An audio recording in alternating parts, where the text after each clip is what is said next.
ಮಲ್ಲಿಗೆಯಷ್ಟು ಮೃದು, ಹೋಳಿಗೆಯಷ್ಟು ಸಾಫ್ಟ್ ಆದಂತಹ ಚಪಾತಿಗಳನ್ನು ಮಾಡೋಣ. ಅದಕ್ಕೆ ಒಳ್ಳೆ ಕಾಂಬಿನೇಷನ್ ಅಂದರೆ ಪಾಲಕ್ ಗ್ರೇವಿ, ಆಲೂ ಸೇರಿಸಿ ಮಾಡುವಂಥ ಪಾಲಕ್ ಗ್ರೇವಿ. ಚಪಾತಿನ ಎಲ್ಲರೂ ಮಾಡ್ತಾ ಇರ್ತಾರೆ, ಆದರೆ ಮಾಡುವಾಗಲೇ ಸ್ವಲ್ಪ ವ್ಯತ್ಯಾಸಗಳಿರ್ತವೆ ನಾವು ಮಾಡೋದಕ್ಕೂ ನೀವು ಮಾಡೋದಕ್ಕೂ. ಹಾಗಾಗಿ ಸ್ವಲ್ಪ ನೋಡ್ಕೊಳ್ಳಿ ನಾನು ಯಾವ ಥರ ಮಾಡ್ತೀನಿ ಅಂತ. ಹಿಟ್ಟನ್ನು ಕಲಸುವಾಗಲೇ ಗೊತ್ತಾಗ್ಬಿಡುತ್ತೆ ಇದರ ಒಂದು ಯಾವ ಥರ ಚಪಾತಿಗಳು ಬರ್ತವೆ ಅಂತ. ಹಿಟ್ಟು ಕಲಸುವಾಗಲೇ ಚಪಾತಿ ಯಾವ ಥರ ಬರುತ್ತಂತ ಗೊತ್ತಾಗುತ್ತೆ.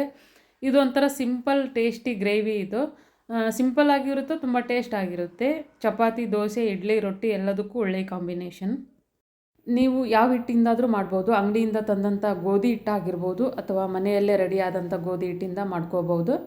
ನಾನು ಮನೆಯಲ್ಲೇ ಗೋಧಿನ ನಾವು ಗಿರಣಿಗೆ ಹಾಕ್ಸ್ಕೊಂಡು ಬಂದಿದ್ವಿ. ಅದನ್ನೇ ಜರಡಿ ಮಾಡಿ ತೋರಿಸ್ತಾ ಇದ್ದೀನಿ. ಜರಡಿ ಮಾಡಿಕೊಂಡು ಸ್ವಲ್ಪ ಉಪ್ಪು, ಸ್ವಲ್ಪ ಎಣ್ಣೆ ಹಾಕಿ ನಾದುವಾಗ ಸ್ವಲ್ಪ ಗಮನ ಇಟ್ಟು ನೋಡ್ಕೊಳ್ಳಿ. ಸ್ವಲ್ಪ ನೀರು ಹಾಕಿ ನಾದ್ಕೋಬೇಕಾಗುತ್ತೆ. ಸಡನ್ಲಿ ನೀರು ಹಾಕಿದರೆ ಚಪಾತಿಗಳು ಸ್ವಲ್ಪ ಕೂಡ ಕಲರೂ ಬರಲ್ಲ, ಟೇಸ್ಟೂ ಬರಲ್ಲ. ಹಾಗಾಗಿ ಎಣ್ಣೆ, ಸ್ವಲ್ಪ ಉಪ್ಪು, ಸ್ವಲ್ಪ ನೀರು ಹಾಕಿ ಚೆನ್ನಾಗಿ ನಾದ್ಕೊಳ್ಳಿ. ಒಂದು ಗಟ್ಟಿ ಇರಬೇಕು ನಾದುವಾಗ. ಸ್ಟಾರ್ಟಿಂಗ್ ಒಂದು ಅದಕ್ಕೆ ಸ್ವಲ್ಪ ನೀರು ಹಾಕೋದು, ಹಿಟ್ಟನ್ನು ನಾದ್ಕೊಳ್ತಾ ಹೋಗಬೇಕು. ಇಡೀ ಅರ್ಧ ಚರಿಗೆ ನೀರನ್ನು ಹಾಕಿ ಕಲಿಸ್ಬೇಡಿ. ಸ್ವಲ್ಪ ಹಾಕಿ ನಾದ್ತಾ ಹೋಗಿ ಈ ಥರ ಲಾಸ್ಟ್ಗೆ ಲೂಸಾಗಿ ನಾದ್ಕೊಳ್ಳಿ. ಸ್ಟಾರ್ಟಿಂಗ್ ಮಾತ್ರ ಟೈಟಾಗಿರ್ಬೇಕು ಹಿಟ್ಟು, ಆ ಥರ ಅಂದರೆ ಪೂರಿ ಥರ ಉಬ್ಬುತ್ತೆ. ಒಂದು ಒಳ್ಳೆ ಕಲರು, ಒಂದು ಒಳ್ಳೆ ಟೇಸ್ಟ್ ಬರುತ್ತೆ. ಈ ಥರ ಹಿಟ್ಟನ್ನು ನಾದ್ಕೊಳ್ಳಿ. ಈ ಥರ ನಾದ್ಕೊಂಡು ಇದನ್ನು ನಾವು ರೆಸ್ಟ್ ಮಾಡೋದಕ್ಕೆ ಇಟ್ಬಿಡೋಣ. ಆನಂತರ ಚಪಾತಿಗಳನ್ನು ಮಾಡ್ಕೊಳ್ಳೋಣ.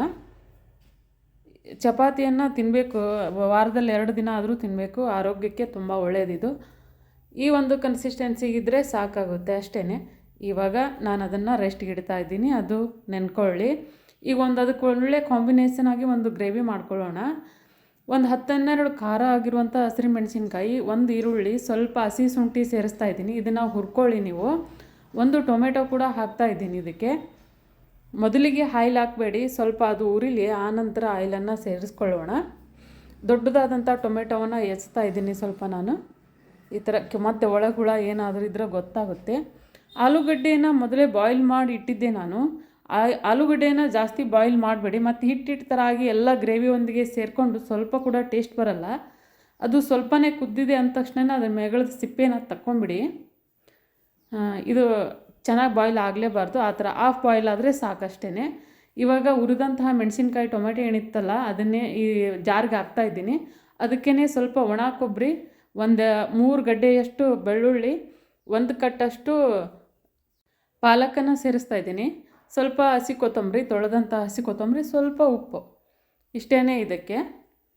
ಇದನ್ನು ಫೈನಾಗಿ ರುಬ್ಕೊಳ್ಳಿ, ತರಿಯಾಗಿ ಬೇಡ. ಈಗ ಎಣ್ಣೆ ಬಿಸಿ ಮಾಡಲು ಇಟ್ಟಿದ್ದೆ ನಾನು. ಸ್ವಲ್ಪ ಆಯಿಲ್ ಜಾಸ್ತಿ ಇರಲಿ ಇದಕ್ಕೆ. 2 ಟೇಬಲ್ ಸ್ಪೂನಷ್ಟು ಯೂಸ್ ಮಾಡ್ತಾ ಇದ್ದೀನಿ. ಈರುಳ್ಳಿ ಸೇರಿಸ್ತಾ ಇದ್ದೀನಿ. ಅದಕ್ಕೊಂದು ಈರುಳ್ಳಿ ತುಂಬ ಕೆಂಪಗೆ ಆಗಬೇಕದು. ಈರುಳ್ಳಿ ಕಂದು ಬಣ್ಣಕ್ಕೆ ಬಂದ ತಕ್ಷಣವೇ ಅದಕ್ಕೆ ಆಲೂಗಡ್ಡೆಯನ್ನು ಸೇರಿಸ್ಕೊಳ್ಳಿ. ಫ್ರೈ ಆದರೆ ಕೋಟಿಂಗ್ ಥರ ಆಗುತ್ತದೆ. ಎಣ್ಣೆ ಮತ್ತು ಈರುಳ್ಳಿ ಜೊತೆಗೇ ಆಲೂ ಫ್ರೈ ಆಗಲಿ. ಆನಂತರ ನಾವು ರುಬ್ಬಿಟ್ಟಂತಹ ಮಸಾಲವನ್ನು ಅದಕ್ಕೆ ಸೇರಿಸ್ಕೋಬೇಕಾಗುತ್ತೆ. ಸ್ವಲ್ಪ ಅರಿಶಿಣ ಪುಡಿ, ಚೂರು ಅದಕ್ಕೆ ತಕ್ಕಾದಷ್ಟು ಉಪ್ಪು. ಮೊದಲೇ ಮಸಾಲೆಗೆ ಹಾಕಿದ್ದೀವಿ ನಾವು ಮೆಣಸಿನ್ಕಾಯಿ ಜೊತೆಗೆ, ಹಾಗಾಗಿ ನೋಡಿಕೊಂಡು ಹಾಕ್ಕೊಳ್ಳಿ. ಸ್ವಲ್ಪ ಉಪ್ಪು, 1-2 ಸಲ ಮಿಕ್ಸ್ ಕೊಟ್ಕೊಳ್ಳಿ. ಆನಂತರ ಇದಕ್ಕೆ ಸ್ವಲ್ಪ ಚಿಕನ್ ಮಸಾಲ ಸೇರಿಸ್ತಾ ಇದ್ದೀನಿ, ಅಥವಾ ನೀವು ಗರಂ ಮಸಾಲ ಬೇಕಿದ್ರೆ ಹಾಕ್ಬೋದು. ಉಪ್ಪು ನನಗಿನ್ನೂ ಸ್ವಲ್ಪ ಬೇಕಿತ್ತು, ಹಾಗಾಗಿ ಇನ್ನೊಂದು ಸ್ವಲ್ಪ ಸೇರಿಸ್ಕೊಂಡೆ. ಇವಾಗ ಒಂದೊಳ್ಳೆ ಮಿಕ್ಸ್ ಕೊಟ್ಟು ಅದೇ ಜಾರ್ಗೆ ನೀರು ಹಾಕಿ ಅದಕ್ಕೆ ಸೇರಿಸ್ಕೊಳ್ಳೋಣ. ಸ್ವಲ್ಪ ಹಸಿ ಕೊತ್ತಂಬರಿ, ಇನ್ನೂ ಸ್ವಲ್ಪ ನೀರು ಹಾಕ್ತಾಯಿದ್ದೀನಿ. ಅದು ಗ್ರೇವಿ ಸ್ವಲ್ಪ ಕುದ್ದು ನಂತರ ಗಟ್ಟಿ ಆಗುತ್ತೆ, ಹಾಗಾಗಿ ಇನ್ನೂ ಸ್ವಲ್ಪ ನೀರು ಹಾಕ್ಕೊಂಡು ಇಟ್ಕೊಂಡ್ರೆ ಸಾಕಾಗುತ್ತೆ. ನಿಮಗೆ ಎಷ್ಟು ಕನ್ಸಿಸ್ಟೆನ್ಸಿ ಬೇಕೋ, ಇನ್ನು ಗ್ರೇವಿ ಥರ ಬೇಕೋ, ಯಾವ ಥರ ಬೇಕೋ ನಿಮ್ಮ ಒಂದು ಇದಕ್ಕೆ ಅದನ್ನು ರೆಡಿ ಮಾಡ್ಕೊಳ್ಳಿ. ಇವಾಗ ಪ್ಲೇಟನ್ನು ಮುಚ್ಚಿ ಇಟ್ಬಿಡೋಣ, ಇದು ಬಾಯ್ಲ್ ಆಗ್ತಾ ಇರಲಿ. ಇವಾಗ ಚಪಾತಿಯನ್ನು ಮಾಡ್ಕೊಳ್ಳೋಣ. ನೆನೆದಂತಹ ಚಪಾತಿಯನ್ನು ತೊಗೊಂಡ್ಬಿಟ್ಟು ಅದಕ್ಕೆ ಸ್ವಲ್ಪ ಹಚ್ಚೋದಕ್ಕೆ ಒಣ ಹಿಟ್ಟು ಬೇಕಾಗುತ್ತೆ. ಹಿಟ್ಟು ಹಚ್ಚಿ ಮಾಡಿ ಚೆನ್ನಾಗಿ ಬರುತ್ತೆ. ಆಯಿಲಿಂದ ನಾನು ಅದನ್ನು ನಾದ್ತಾ ಇದ್ದೀನಿ. ಸ್ವಲ್ಪ ಆಯಿಲ್ ಹಾಕಿ ಚೆನ್ನಾಗಿ ನಾದ್ಕೋಬೇಕಾಗತ್ತೆ. ಯಾವ ಥರ ಅಂದರೆ ಪೂರಿ ಅದಕ್ಕೆ ಬರುತ್ತೆ ಆ ಹಿಟ್ಟು, ಆ ಥರ ನಾದ್ಕೊಳ್ಳಿ. ಎಣ್ಣೆ ಹಚ್ಚಿ ನಾದ್ಕೊಳ್ಳಿ. ಅತಿಯಾಗಿ ಎಣ್ಣೆ ಯೂಸ್ ಮಾಡೋದೇನು ಬೇಡ, ಸ್ವಲ್ಪ ಆದರೆ ಸಾಕು. ಎಣ್ಣೆ ಇಲ್ಲದ ಕೂಡ ಮಾಡ್ಕೊಳ್ಳಿ, ಅದು ಕೂಡ ತುಂಬ ಚೆನ್ನಾಗಿ ಬರ್ತವೆ ಇವು. ನಮಗೆ ಆಯಿಲ್ ಬೇಡ ರೀ ಅನ್ನೋರು ಆಯಿಲ್ ಯೂಸ್ ಮಾಡಬೇಡಿ, ಹಾಗೇ ಮಾಡಿ ಬರುತ್ತೆ. ನೋಡಿ ಗೋಧಿ ಹಿಟ್ಟಿದು ಕಲರ್ ಯಾವ ಥರ ಬಂದಿದೆ. ನಾವು ಅವಾಗೆಲ್ಲ ಶಾವಿಗೆಗಳನ್ನು ಮಾಡ್ತಾಯಿದ್ರು ನಮ್ಮ ಮನೆಗಳಲ್ಲಿ. ಅದು ಇದೇ ಥರ ಹಿಟ್ಟು ಇದೇ ಕಲರ್ ಬರಬೇಕದು, ಬಾದಾಮ್ ಕಲರ್ ಬರಬೇಕದು. ನಾದ್ತಾನೆ ಕಲರ್ ಚೇಂಜ್ ಆಗ್ತಾ ಹೋಗುತ್ತೆ ಅದು. ಜಾಸ್ತಿ ನೀರು ಹಾಕಿ ಅಳಕ್ಕಾಗಿ ಮಾಡ್ಕೊಂಬಿಟ್ರೆ ಕಲರ್ ಬರಲ್ಲ, ಹಿಟ್ಟು ಬ್ಲ್ಯಾಕ್ ಆಗುತ್ತೆ, ಅದು ಚಪಾತಿಗಳು ಸ್ವಲ್ಪನೂ ಚೆನ್ನಾಗಿ ಬರಲ್ಲ. ಹಾಗಾಗಿ ಮೊದಲೇ ಹೇಳಿದ್ನಲ್ಲ, ಅದೇ ಮೆಥಡಲ್ಲಿ ಸ್ವಲ್ಪ ನೀರು ಹಾಕಿ ನಾದ್ಕೊಂಡು ನಂತರ ಈ ಥರ ಚೆನ್ನಾಗಿ ನಾದಿ ಅದನ್ನು ಒಂದು ಒಳ್ಳೆ ಕಲರ್ ಬರುತ್ತೆ. ಒಂದು ಒಳ್ಳೆ ಸ್ಮೂತಾಗಿ ಆ ಗೋಧಿ ಹಿಟ್ಟಿನ ಕಣಕ ನೋಡಿದ್ರೇ ತಿಂದುಬಿಡ್ಬೇಕನ್ನೋ ಒಂದು ಕಲರಿಗೆ ಬರ್ತವೆ ಚಪಾತಿಗಳು. ಪದರವಾಗಿ ಮಾಡ್ಕೊಳ್ಳಿ. ನಿಮ್ಗೆ ಯಾವ ಥರ ಬೇಕೋ ಆ ಥರ ಚಪಾತಿಗಳನ್ನು ಮಾಡ್ಕೊಳ್ಳಿ. ನಾನು ಒಂದೇ ಉಳ್ಳಿನ ದೊಡ್ಡದು ಮಾಡಿ ಸ್ವಲ್ಪ ಎಣ್ಣೆ ಮತ್ತು ಸ್ವಲ್ಪ ಒಣ ಹಿಟ್ಟನ್ನು ನಡುಕ್ಕೆ ಸೇರಿಸಿ ಮಡಿಚಿ ಈ ಥರ ಮಾಡ್ತಾಯಿದ್ದೀನಿ. ಈ ಥರ ರೌಂಡ್ಗೆ ಇರಬೇಕಂತೇನಿಲ್ಲ, ನಿಮಗೆ ಯಾವ ಥರ ಬರುತ್ತೋ ಆ ಶೇಪಲ್ಲಿ ನೀವು ಮಾಡ್ಕೊಳ್ಳಿ. ಇದನ್ನು ಬೇಯಿಸೋದು ಕೂಡ ತುಂಬ ಇಂಪಾರ್ಟೆಂಟ್ ಆಗಿರುತ್ತೆ. ಇಲ್ಲಿ ನೋಡಿ, ಚಪಾತಿ ಹಾಕಿದ್ದೀನಲ್ಲ, ಸಡನ್ಲಿ ಒಳಸಿ ಹಾಕಬೇಡಿ ನೀವು. ಮೇಲೆ ಸ್ವಲ್ಪ ಬೇಕಿದ್ದರೆ ಆಯಿಲ್ ಹಾಕ್ಕೊಳ್ಳಿ, ಇಲ್ಲದೆ ಹೋದರೆ ನಡೆಯುತ್ತೆ.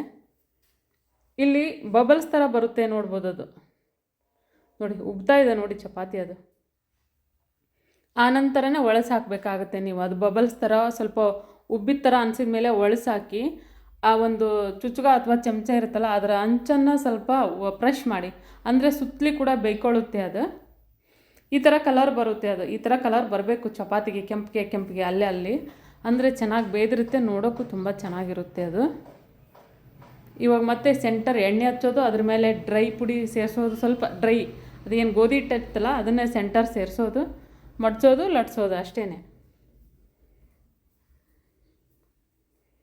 ಈ ಥರ ಮಾಡ್ಕೊಳ್ಳಿ. ತುಂಬ ಸಾಫ್ಟಾಗಿ ತುಂಬ ಟೇಸ್ಟಾಗಿ ಹೋಳಿಗೆನೇ ತಿಂತಾ ಇದ್ವಿ ಏನೋಪ್ಪ ಅನ್ನೋ ಥರ ಇರುತ್ತೆ. ಈ ಥರ ಚಪಾತಿಗಳನ್ನು ಮಾಡಿದ್ರೆ 2 ತಿನ್ನೋರು 4 ತಿಂತಾರೆ, ಆ ಥರ ಬರ್ತವೆ ಇವು. ನೋಡಿ ಮತ್ತೆ ಬಬಲ್ಸ್ ಬರ್ತಾಯಿದೆ, ಉಬ್ತಾ ಇದೆ ಚಪಾತಿಗಳು. ನೋಡಿ ಪೂರಿ ಥರ ಉಬ್ತಾ ಇದೆ. ಬೇಯಿಸೋದು ಅಷ್ಟೇ ಇಂಪಾರ್ಟೆಂಟು. ಇದೇನಾದರೂ ಹಸಿ ಅಂತ ಇತ್ತು ಅಂದರೆ ಸಿಕ್ಕಾಪಟ್ಟೆ ಹೊಟ್ಟೆ ನೋಸುತ್ತೆ, ಜೀರ್ಣನೇ ಆಗೋದಿಲ್ಲ ಈ ಚಪಾತಿ ಗೋಧಿ ಹಿಟ್ಟು.